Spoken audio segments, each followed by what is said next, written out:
Inside Out is presented by HTC. This is life. Connect with it. And sponsored in part by Luke Rankin, Rankin & Rankin Law Firm. Experience you can trust. And by Magnolia's at 26th for good old-fashioned Southern comfort food, where Mama eats. Welcome to March's Inside Out. And I hope you like art and music, food, flowers, and herbs, because we've got plenty of it. We're also going to meet up with a local support group that's helping family members deal with the loss of a loved one through suicide. But we begin with the music of the South, and that happens to be with internationally acclaimed Alan Bibey. And did you know he lives right here in our community in Surfside? So what do you say we start with some pickin' and a grinnin'?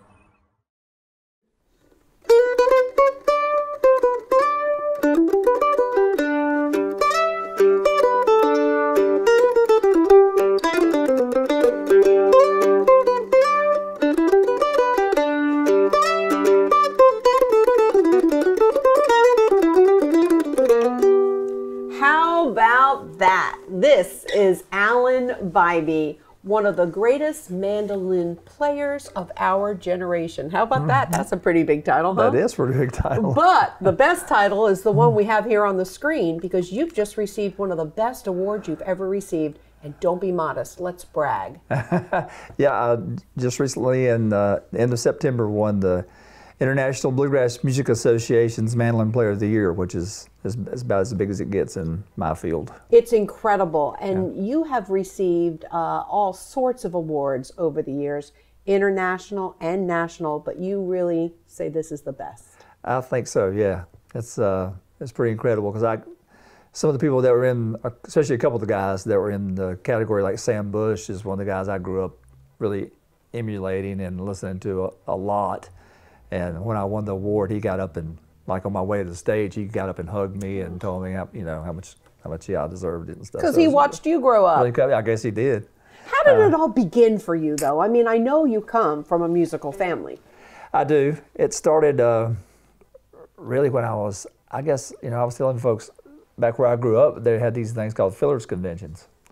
And back then, they were like probably almost every other weekend.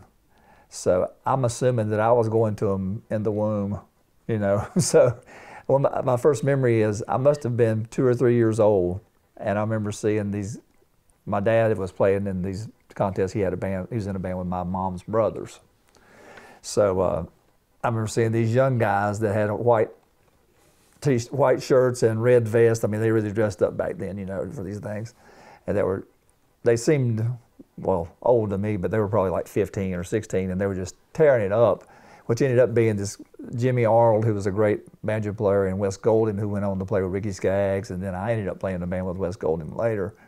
But I remember seeing those guys, and so there was no way I can remember that.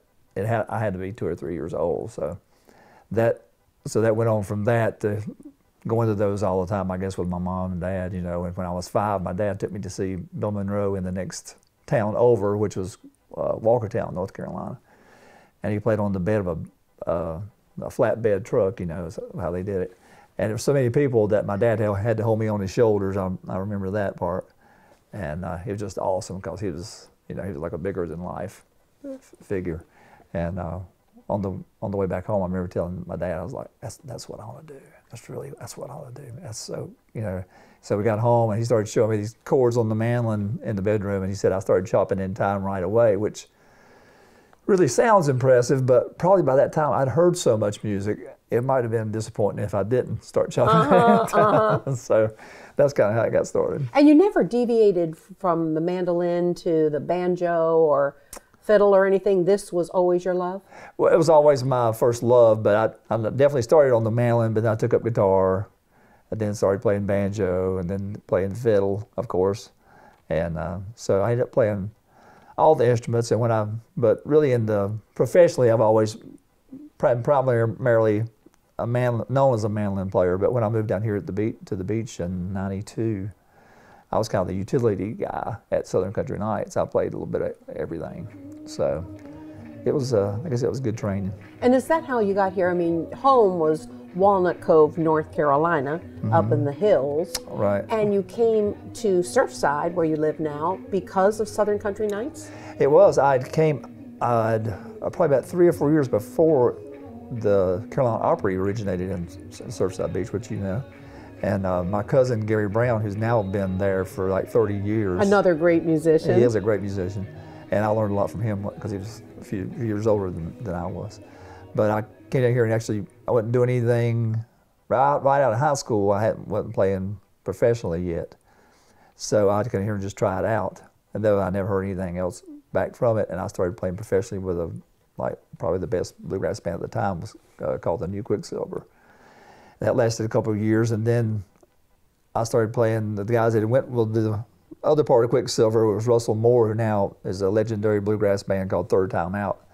They called me in 1989 and wanted to start a band. So we started Third Time Out. I was the original member of that band in 1989, and I stayed with them until in 92. We were still hitting the road pretty hard, getting hit the road pretty hot. But a lot of times the bus would break down. There wasn't a whole lot of money involved, and I had 2 little girls. And when they called and offered me the job down here, and kept kind of upping the offer till I couldn't turn it down anymore. So I got off the road for a little while and played down here for about 3 years, and then I went back to playing on the road because that's really just I love everything. I love all those shows and all that kind of stuff, but I just have a little bit, I love being more creative, and doing my own kind of music and that kind of stuff. So, but we love the area so much. We have always just stayed down here, and I love it. It's become home now. We're glad. Now, speaking of the mandolin, you took me on a tour of your office, and I saw a Gibson Bibey mandolin. What was that all about? Well, in around 2003, I think, when the International Bluegrass Awards were held in Kentucky, the guys from Gibson Company, which was, like when I was a kid, that was the only name. Number one. Yeah. That was, I didn't know there was any other kind of mandolin than that. My grandpa thought that anything Gibson was incredible, which it usually is. And so they just approached me they said they're going to do a few of these are the kind of things for different artists. And me and Ricky Skaggs and Wayne Benson and Adam Steffi and Doyle Lawson. I think that's everybody, all the ones. But they do it for the banjos like they did Earl Scruggs and J.D. Crowe and all those kind of things.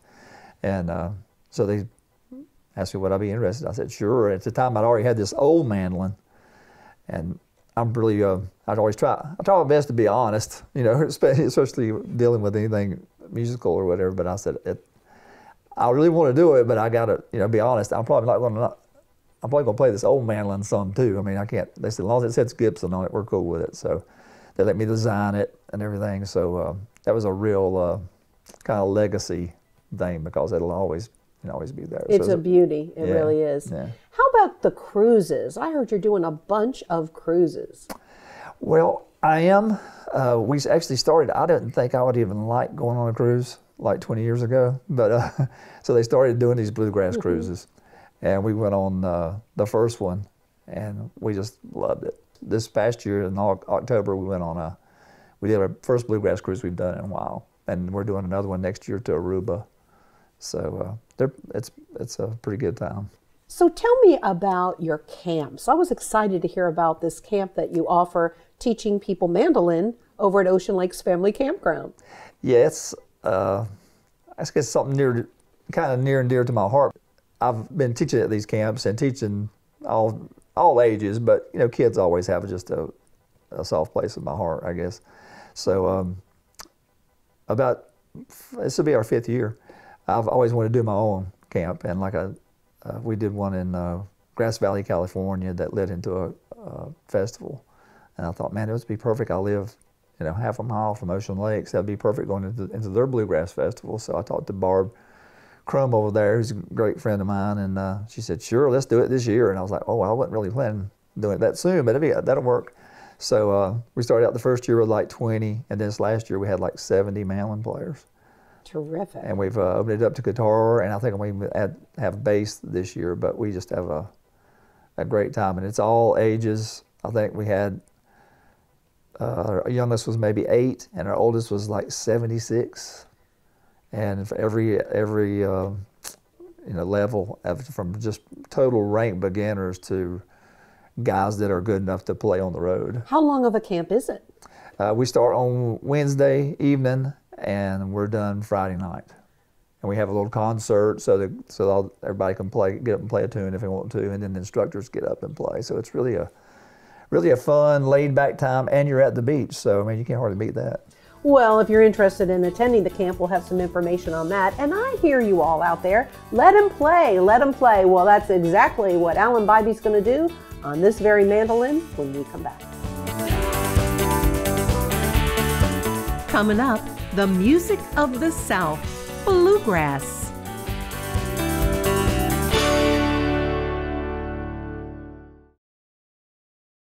No matter where the day takes me, HTC provides the high-speed internet services I need. HTC delivers faster speeds, 24/7 local tech support, and free in-home Wi-Fi right here to Horry and Georgetown counties. As trusted community members serving up world-class internet service, I know HTC will keep my family connected to what matters most. Because you are here, and so are we. High-speed internet starting at 100 megabits per second. Call today. HTC. This is life. Connect with it.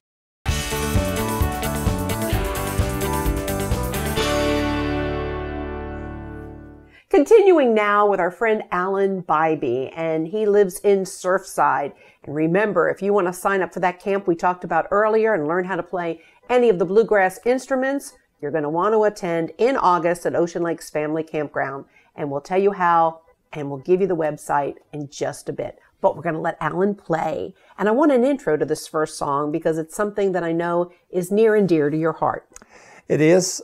It was the title track of that album we did in 2004. It was called Side by Side. So I started writing this just simple melody on the mandolin, and I thought to make this mandolin tune. And as I did, the more I kept doing it, these words came to me about my grandparents, and it was nominated for a Grammy that year. Oh, cool. I want to hear it. So it's pretty cool. Yeah. I'm ready. Okay. Side by Side. All right. Alan Bibey.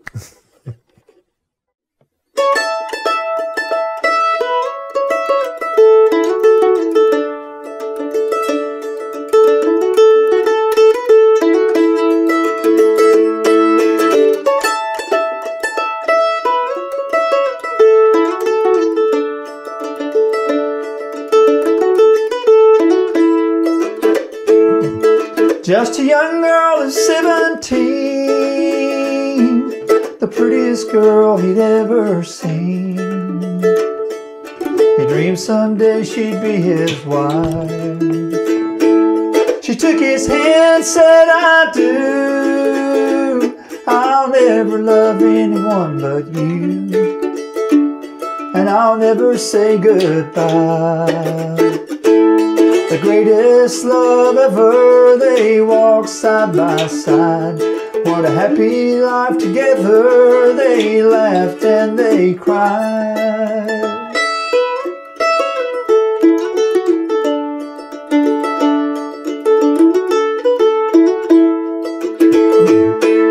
They made a home and a family.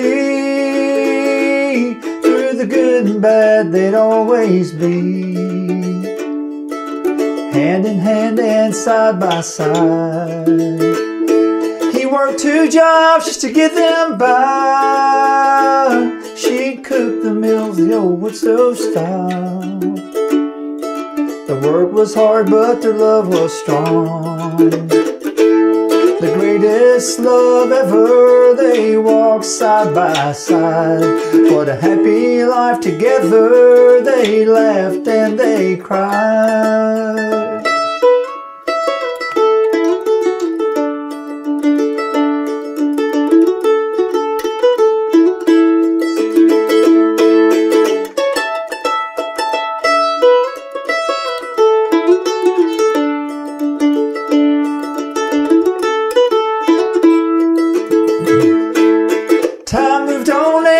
Turned gray, and the grandkids came by every day. How they loved to see them smile. She'd sit and hold them in her arms. They could be no further from all harm. They were angels in her eyes. The greatest love ever, they walked side by side. What a happy life together, they laughed and they cried.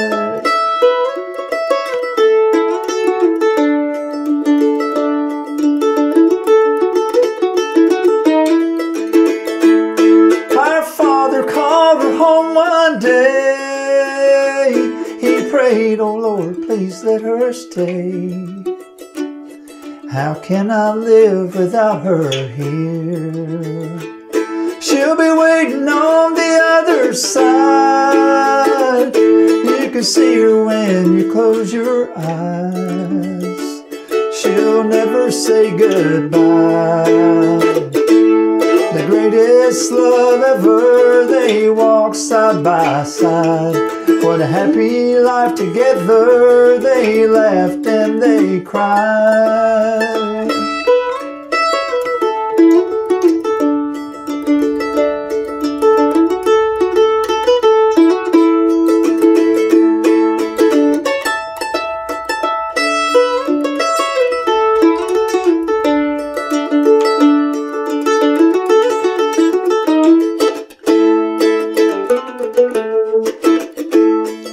Just a young girl of 17,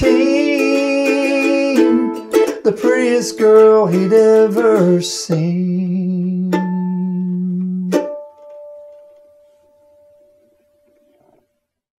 That touched my heart. That is just beautiful. So, mandolin player, musician, songwriter.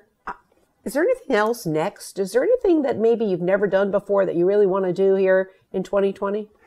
I am going to do something, a little something different that I haven't done before. We're going to do another, do a bluegrass album, and then I'm going to do a mandolin album. And I had, there's some guys I grew up really loving that are now my friends. It's pretty cool that they're just big heroes to me, like Ricky Skaggs, who now, heck, we text, which I think is very cool. Yes. We text each other, for a kid that loved him so much. Sure. I mean, he's still my favorite, We're all going to be looking forward to that. So the band is called Grasstown. So we're ready for the song, So You're Gonna Rise and Shine. It's Alan Bibey and Grasstown.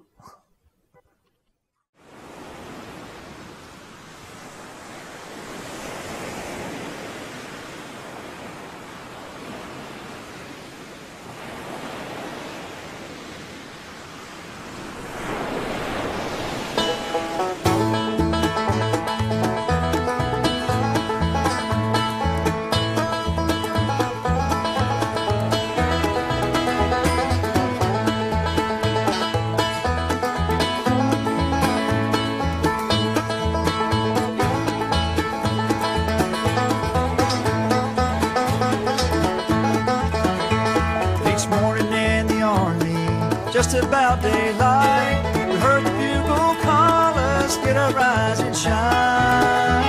But there will be a morning, a day that has no night, when heaven's trumpet calls us, we're gonna rise and shine. I'm gonna rise, rise, I'm gonna rise and shine. Rise, I'm gonna rise and shine. To go and ready when the trumpet calls me, I'm gonna rise and shine.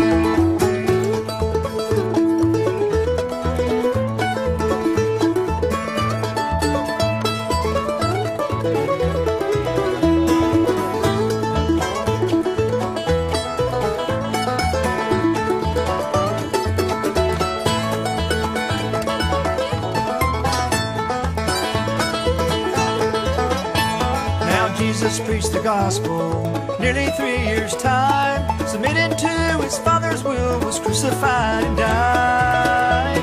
But death could not hold him, he left the grave behind. When his Father told him, you're gonna rise and shine, I'm gonna rise, I'm gonna rise and shine. Rise, I'm gonna rise and shine.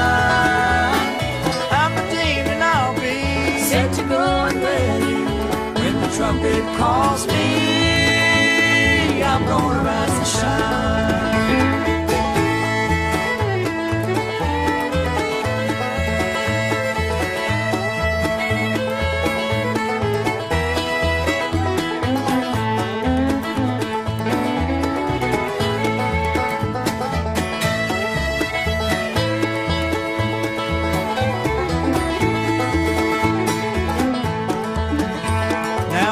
Hear my warning, don't be one of the blind.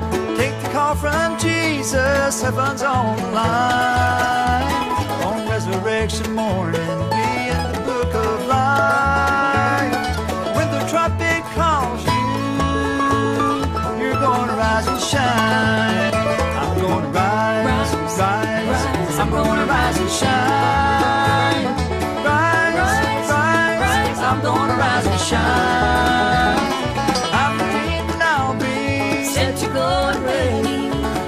Trumpet calls me, I'm gonna rise and shine.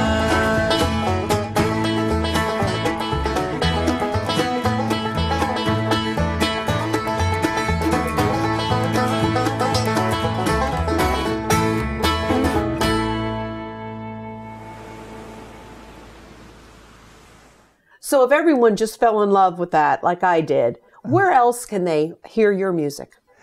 Well, you can definitely purchase it online through the grasstown.com or allenbibey.com. Or you can get it from our latest release is on Mountain Fever Records.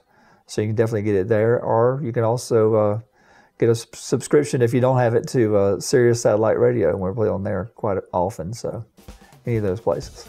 Well, Alan, thank you so very much. It's truly an honor for all of us to have an internationally acclaimed, award-winning musician here in our community, specifically here in Surfside. Thanks a bunch. Best wishes in 2020. Thank you, Diane. We're going to spice things up with herbs right after this break.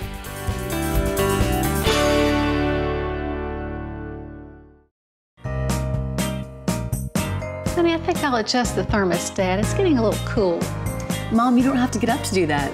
I've installed the HTC Connected Home app on your phone. See, you can adjust the temperature from anywhere.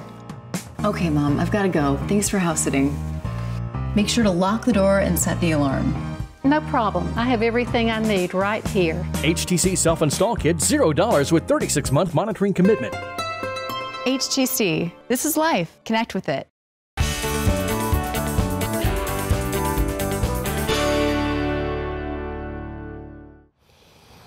Ah, spring is in the air, and if you don't believe it, take a look at the beautiful flowers all around our community.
This segment of Inside Out is brought to you by Magnolia's at 26th for good old-fashioned Southern comfort food, where Mama eats.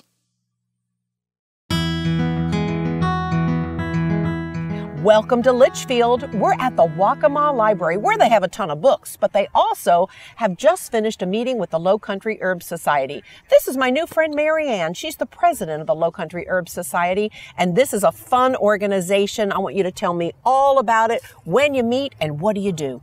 All right, Low Country Herb Society. We meet here at the Waccamaw Public Library from September through May, every second Tuesday of the month from about 9:30 until noon. And our goal is to inspire people to plant and use herbs. And we want to learn ourselves because we care about herbs and we love herbs. So we have a program every month. We have a speaker, one of our members, Susan Yem, who talks about Herb of the Month. Susan is wonderful. Today we talked about anise hyssop. Who ever heard of that? Actually, I have it not. was Herb of the Year last year. So she gives us the history, where it grows, the medicinal qualities of herbs. We often think of herbs as being culinary. There's a lot of uses for herbs: perfumes, culinary, cosmetics. And one of the best things that I like about my herb garden is I walk by and I just touch. And we're in front of this rosemary is just beautiful. So today we talked about anise hyssop. Then we had some lavender farmers. They're from Michigan and they're snowbirds, so they come down here. Their lavender sleeps in the wintertime. Well, I have tried to grow lavender down here. It's quite challenging, but it's one of my favorite herbs. Who doesn't like lavender? And it's medicinal. You can use it on burns and insect bites, as well as people use it a lot in cookies and cakes and things. So he's talking to us about how we can grow lavender down here, and there actually is a Spanish lavender that grows very well here, or grow it in pots. And then if it's in a pot, it's easier to move around. It doesn't like, a lot of water. So here we are. I'd grow my lavender in a pot, and if we're having a downpour, put it on the porch. I actually have some growing in my yard, and I love the smell of it. And when I clip it back, I tie it with a little bow and put it right next to my bed. It's supposed to make me sleep. Lots of people say it does. So in addition to having speakers and getting together and enjoying each other socially, you also take care of this beautiful garden. Who gets to use these herbs? Anybody in the community can come in and use our herbs. This was put in right after the library was built. Our members planted it, and we maintain it. And we're constantly finding new things to add to the garden. There are a lot of culinary herbs here, so you don't have to grow them at home. If you live in this area, come on over. The rosemary right now is just beautiful and it's blooming. But we have thyme, oregano. In the summer, we'll have basil, parsley, fennel. All sorts of culinary herbs are here that you can come and snip for yourself and get them fresh to use them for your cooking. But we also just want to teach people about the value of herbs in their garden. And a lot of them in the summer are blooming. Things like echinacea and digitalis. You've heard of those. Digitalis is foxglove. They're beautiful flowers. They have a medicinal purpose. We don't make the medicines from them, but we like having them in our gardens. And many of them, I like history. So these herbs go back to colonial times and actually back to Roman and biblical times. But I just like having some things by my house that I know the colonial gardener had too.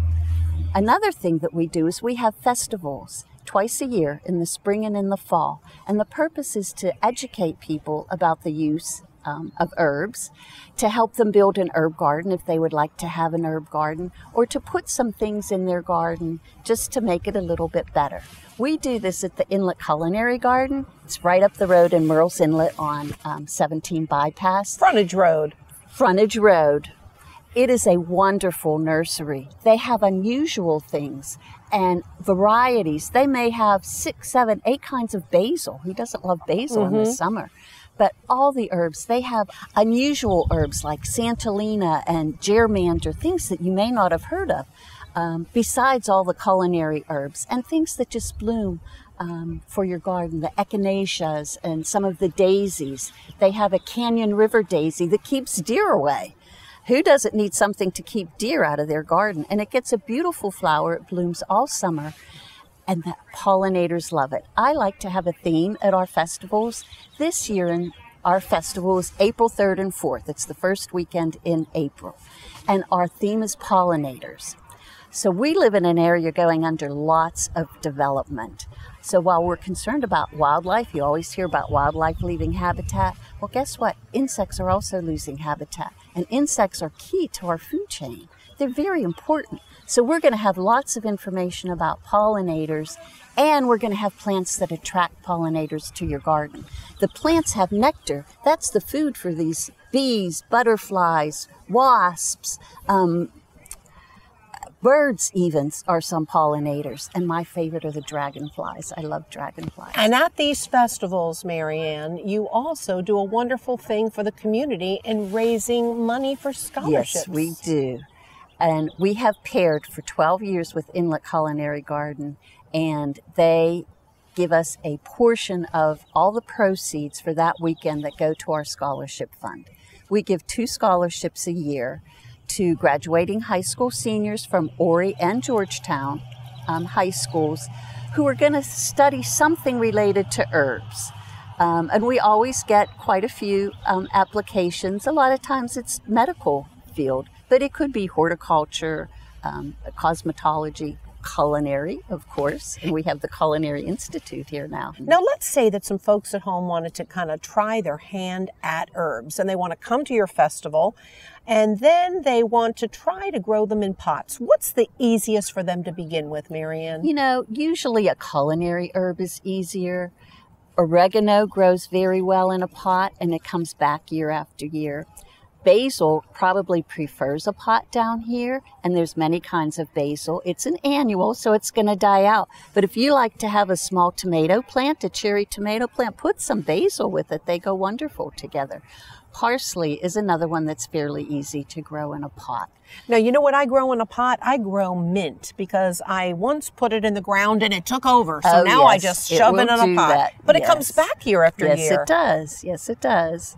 It doesn't like the high heat, but it's wonderful. And you put it in your teas. People use it in cookies and things. It's great in your iced tea, of course. I even take fruits and put some mint in with the fruits in a water in the summer, and it's so refreshing. And there's many different kinds. There's a chocolate mint and a pineapple mint, spearmint, the endless variety. And I grow it in a pot under a tree so it doesn't get too much sun. Right. And then my husband makes mojitos. Oh, now, right. that's good drinking. Yes. Well, at least for him. I'm dangerous sober, as all of you know. And I heard you had something really unusual growing in your herb garden that a lot of people can't grow. You got it. Who would think that tea, we know it comes from a plant. A tea is a camellia plant. We all have camellias in our yard, yes. Right? Big, beautiful flowers. They're not herbs, but the tea plant is a Camellia sinensis, and it is considered an herb because an herb is something that's useful. It's a plant that's useful, and we have one right over here. Wow. It was donated by the Camellia Society. So I actually have some in my garden, and I'm looking forward to it growing, and I can make my own tea. Every colonial garden had tea plants. You know, there was a little bit of a fuss with Great Britain back in the 1700s, and so we weren't getting so much tea. It's okay. We're Americans, we're resourceful. We grow our own tea. And do you know, in Charleston, there's a tea plantation, the only one in the United States. Waccamaw Island. Yes. I've been there, and it's fascinating. It is. And when you drink your tea at Waccamaw Island, you drink it with your pinky up. Absolutely. Like they do in England. Yes. So if you want to join the Low Country Herb Society, all the information is right there. Marianne welcomes you to come. And don't forget the dates one more time of their big spring festival at the Inlet Culinary Garden. April 3rd and 4th, Friday and Saturday, 9 to 5. And you'll be helping some lucky youngsters win a scholarship. How about that? Thanks, Awesome. Marianne. Thank you so much. I love the smell. It's wonderful.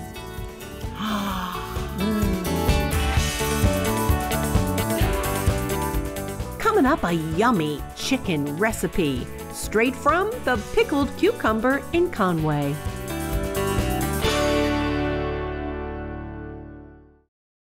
Remember when Mama loved to cook? Well, now Mama eats at Magnolia's, and you should too. She knows that Magnolia's brings the Anderson family farm straight to the table. There's breakfast, lunch, dinner, and Sunday brunch buffets, plus a salad bar and banquet space available. As for the price, Mama says she can't cook it that cheap. Magnolia's for good old Southern comfort food that'll have you coming back even before the cashier says. Y'all come back, 26th Avenue North and Ocean Boulevard in Myrtle Beach.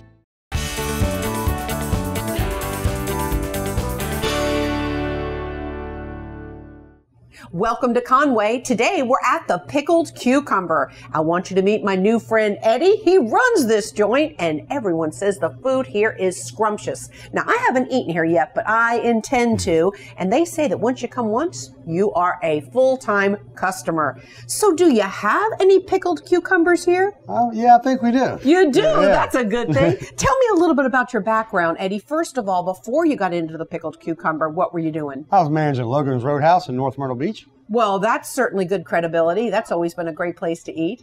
And then you had a pickled cucumber in Surfside. Yeah, the original one opened 5 years ago in Surfside. You had a fire there. Yes, ma'am. And it's closed now. Yes, it's closed, and we moved out here about 2 years ago. And we reopened one in Surfside. It's closed for the summertime or the winter time right now. But we hopefully be reopening it in March.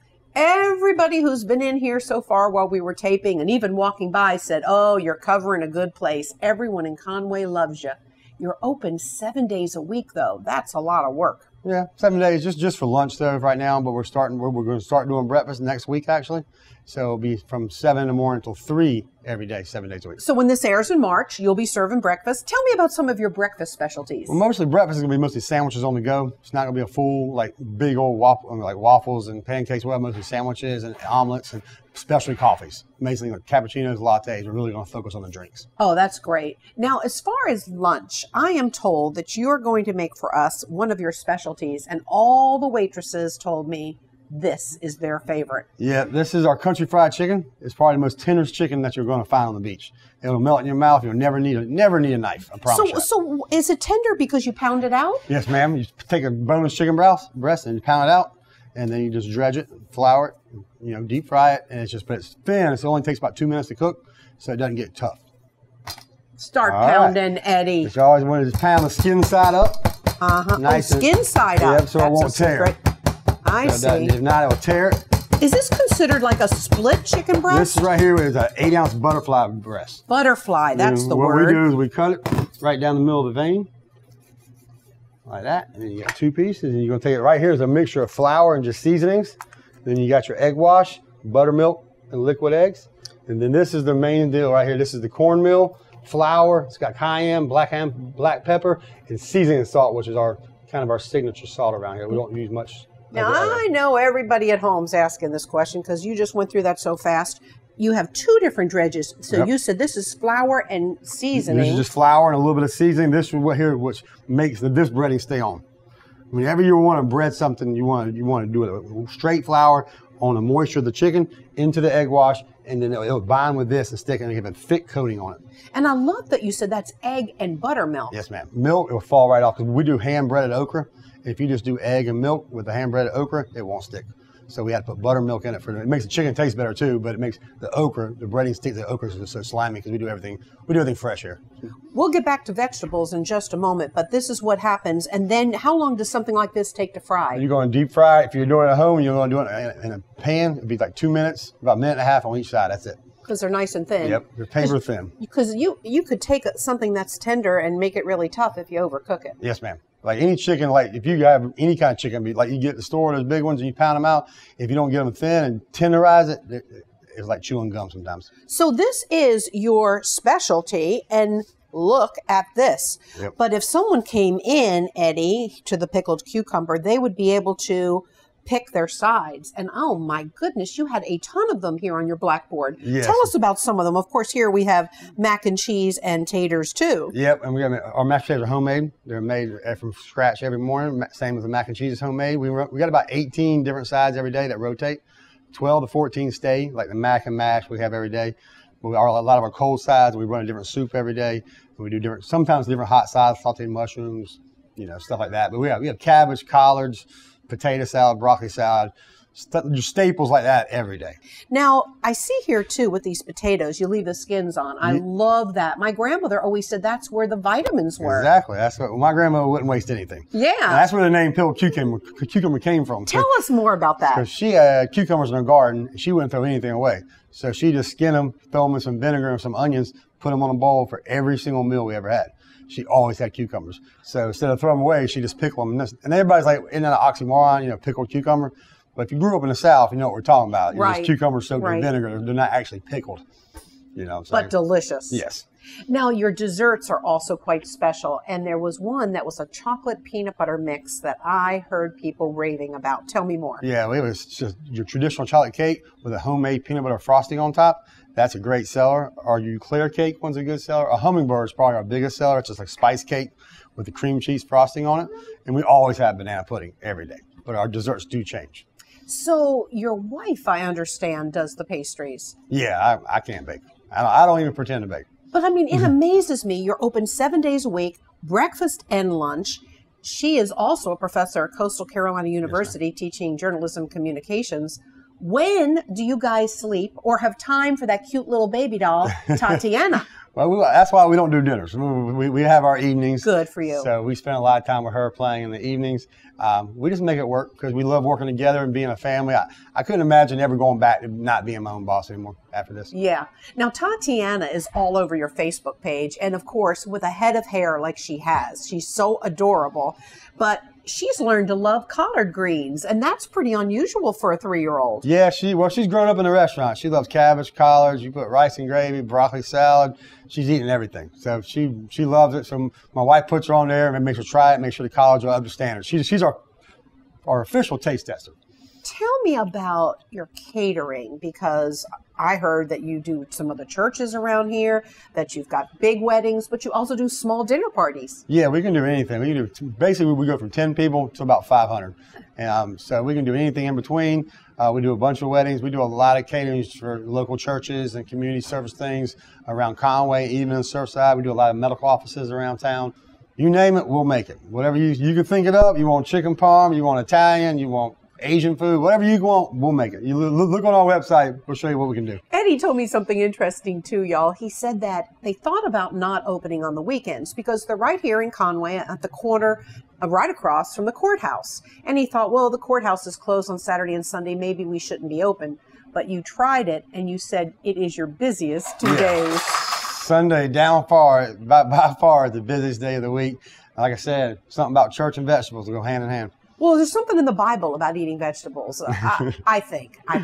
So other than this as your main featured dish, tell me about the other entrees that you have. Well, we run 6 to 8 proteins a day. Hamburger steak's another bestseller. But we also do beef stew, chicken and dumplings, meatloaf. We do raviolis. We do eggplant parmesan. We do chicken parmesan. We do, shrimp Alfredo. We do a bunch of different things. There's a lot, too much to name really off the top of my head, but we do a bunch. So when people come in, they just look at the blackboard and they pick a meat and 1 or a meat and 2 or meat and 3? Yeah, you can go meat 1, 2, and 3, or you can just get a veg plate. Will be 4 different sides of vegetables.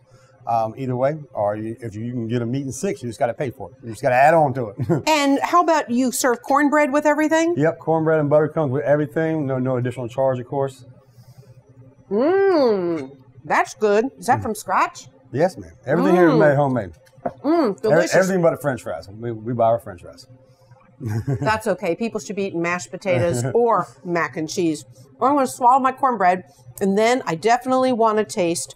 And you might say, oh, Diane, you need to get a fork. No, I don't need a fork, Eddie. Okay, your famous specialty, and it's on the menu entitled as what? Country fried chicken. That never comes off. That's on there every day. And that gravy. That's a white peppermill gravy made from scratch every morning with white pepper and sage.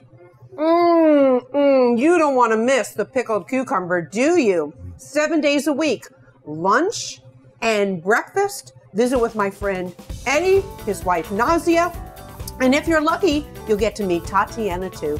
Thank you, Eddie. Thank you very much. Chuck and I will be back for lunch really soon. Sounds great. Delicious, Eddie. Got another piece. Coping with the loss of a loved one from suicide? There's help. Up next on Inside Out.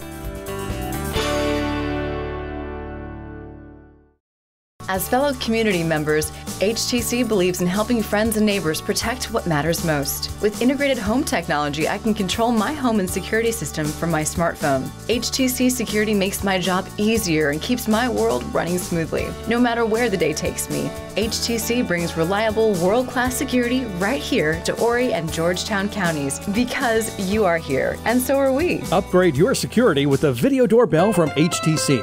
HTC. This is life. Connect with it. for one night only. The Long Bay Symphony presents One Vision, the music of Queen. It will be an unforgettable evening with the rock band Genes and Classics, celebrating the music that moved a generation, the music of Queen. Tickets are now available for Saturday night, March 21st, 7 p.m. at the Myrtle Beach High School Music and Arts Center. For tickets, call or go online at longbaysymphony.com.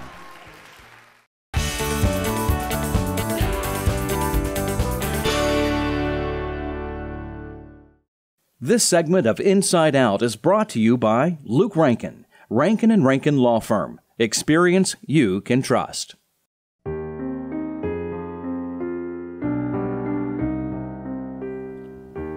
Welcome to the Tilly Swamp Baptist Church, Highway 90 in Conway, where they are hosting a support group for those who experience losing family members or friends through suicide. Meet Farrah Fink. We met Farrah last month during a family outreach interview. She's become an outstanding community volunteer for them and other organizations. But Farrah, sadly, you have experienced suicide, and you're the perfect person to head up this new organization. I have. My youngest son, pardon me, Jeff, passed away in 2011 from suicide. And I was in a group much like this, and this group will be modeled after that. Tell me, how is losing someone through suicide different than just losing someone through accidental death or an illness?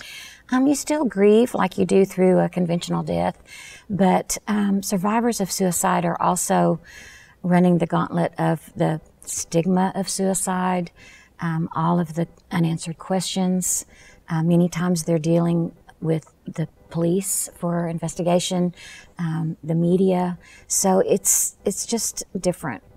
That person opted to end their life. So you're kind of disenfranchised from their memory for a short time until you can deal with the fact that it was a suicide. After all these years, you still deal with it. I guess you never get over something like this, losing a child, no less through suicide. No, you never get over it, but I'm very strong in my faith, and you find joy in many other things, but it is a group to help you get back on track, and hopefully that's what people will take from it. I was surprised to hear the statistics of suicide in South Carolina alone. It's the 10th leading cause of death, not only in South Carolina, but the United States. What are some of the things you do at a support meeting? I mean, it's not all about crying, even though tears are welcome. That's exactly right. We open with a prayer. Someone lights our memory candle, and we actually have a study booklet that we use. And if we get through a chapter, fine. If not, you know, it'll wait till the next meeting. We have a sharing time, which is completely optional. And yes, there are tears, but tears are cleansing. And we also, have a lot of hugs and encouragement, and it's a fellowship. We have a commonality with each other, and you build some very strong relationships with those people. You told me that there was a website that was very meaningful to you when you first lost your son. Yes, and we kind of incorporate some of their material in our meetings. It's the American Association of Suicidology.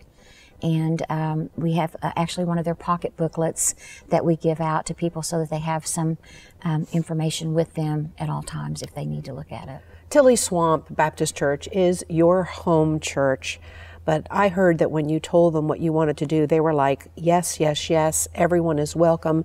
So this has nothing to do with being Baptist or being a member of this church. You told me you want anyone who's experienced this sort of thing, who needs a hug or a hand to hold, you want them to come. That's exactly right. Our church is very giving like that, and it is faith-based, but you don't have to be Baptist. You don't have to be a member. We just want you to come. Everyone has to go through their grief, but you don't have to go through it alone. And hopefully you will come and see what we do, and it will help you like it helped so many others. So Farrah, when does the group meet?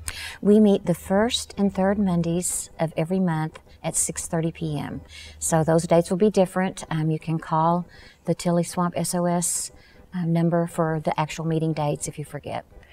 And also, you told me that every suicide affects 135 people. That's a national number. And maybe more. That's an approximate number of people that are affected by one death by suicide. To encourage other people to come, what sort of things did you learn from coming to a meeting much like this that helped you move forward? The first thing that I noticed, the first meeting I attended, I heard people in the sharing time say, I lost my loved one 2 years ago, 5 years ago, 20 years ago. And the first thing I thought was, wow, if they can make it this long, I think I can too. Another thing that was really like a lifeline to me is when I realized that there are some questions we will never have answers to. And believe me when I tell you, you are consumed with questions. Why? How come? Why didn't I know? What if I'd called? What if I texted? But those things you will never know. And once you believe that and you accept it, you're on your way back towards the light. And just that, the really important thing to take from the meetings is that you are not responsible for that person's decision. Not in any way, shape, or form. They made that decision, and you have to understand that. And that helps a lot too, because our subconscious wants us to take fault for things that we couldn't control. And so those three things were like hope for me.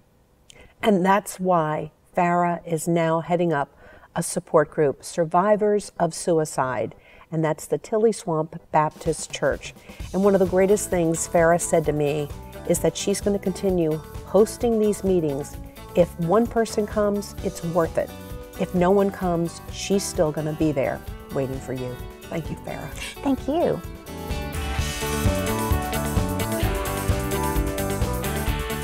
Great gift ideas from Art in the Park, just around the corner on Inside Out.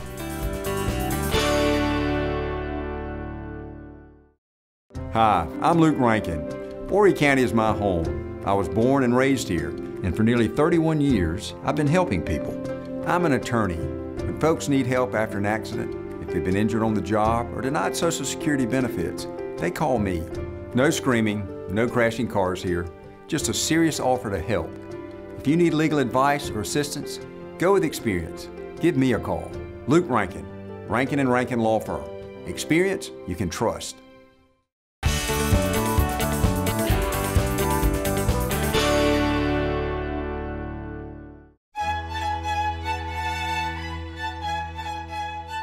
The topic is Art in the Park with the Waccamaw Arts and Crafts Guild. Meet Joanne Utterback. She heads up this organization and has been doing it for 15 years. An art lover for sure, but married to an artist as well. Did David get you into this? Well, I certainly would have never met all these great, talented people if I didn't know David. And of course, he has a great interest in art and seeks. So we're out seeking together and talking to all these great artists all the time.